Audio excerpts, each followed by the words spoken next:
We all know the big warnings on cigarette packs, right? Lung cancer, heart disease, we've heard it all.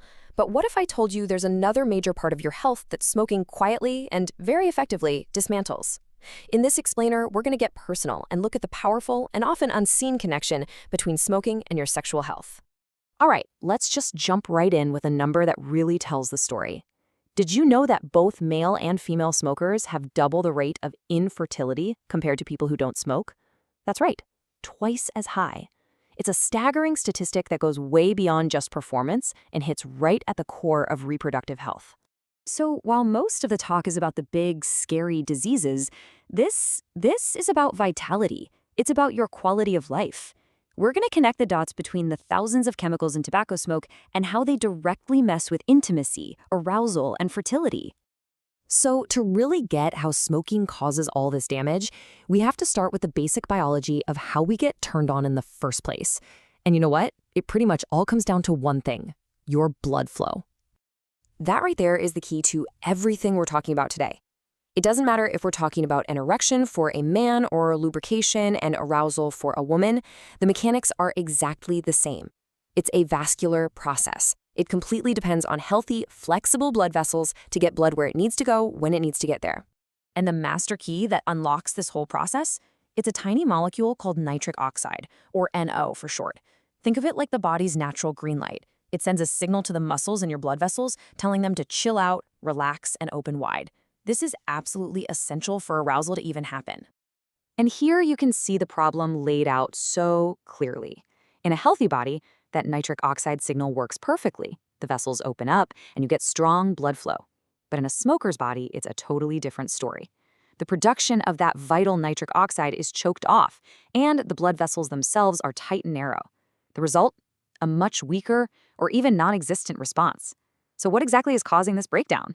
Well, tobacco smoke basically launches a multi-front war on your circulatory system. First, you've got nicotine itself, which is a vasoconstrictor. That's a fancy word for saying it literally squeezes your blood vessels shut. Then carbon monoxide jumps in and makes it harder for your blood to even carry oxygen. On top of that, you have toxins like heavy metals causing direct physical damage, while this thing called oxidative stress just goes around destroying the very nitric oxide your body is struggling to make. It's basically a perfect storm against your sexual health.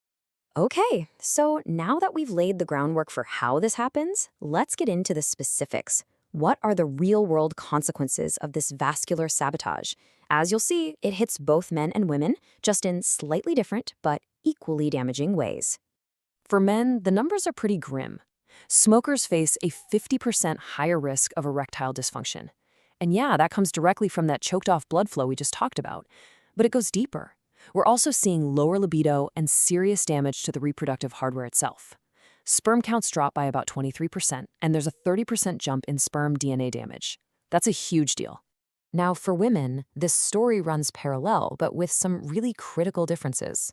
That same damage to blood vessels leads to about a 30% drop in genital blood flow. In real terms, that means less arousal, less sensitivity, and less lubrication, which can make orgasms harder to achieve or less intense.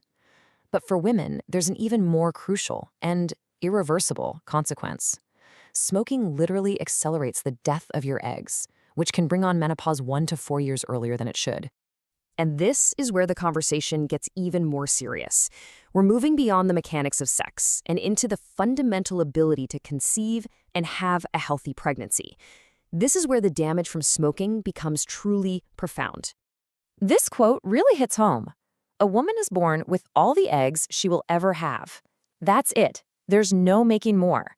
The toxins in smoke just burn through that finite supply faster. Once those eggs are gone, they are gone for good.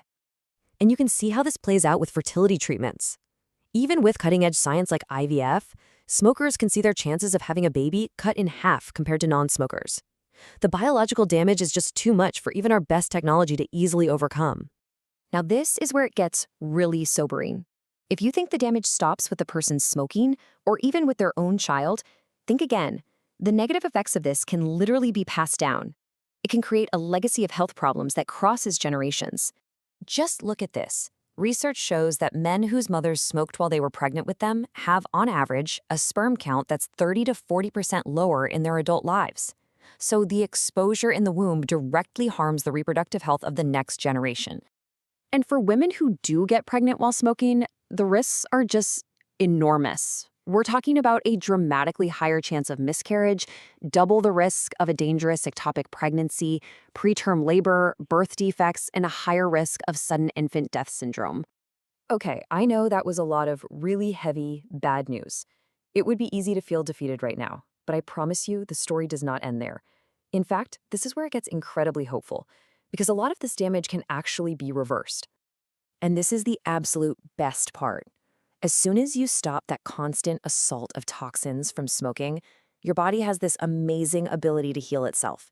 And the recovery process, it starts way faster than most people think. Let's just walk through the timeline of what happens. Within just a day or two of quitting, the oxygen levels in your blood start to rise. Within a couple of weeks, your circulation actually starts to get better. Fast forward a few months, and studies show real measurable improvements in libido and sexual function. And after a year, a quarter of men who quit report a major improvement in their erectile function. And hey, this isn't just wishful thinking. The science backs it up, again and again. When you compare people who are currently smoking to people who used to smoke, the ex-smokers consistently report better erections and a higher sex drive. The act of quitting is the cure. So, to boil it all down, when you quit, your blood flow gets better, your nerve endings regain sensitivity, and your hormones start to balance out.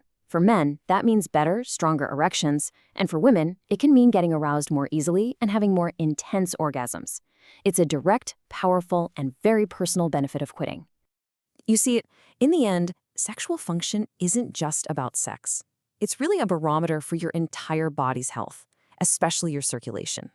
It's one of the first things to suffer when we make poor health choices, but it's also one of the first things to bounce back when we make a positive change.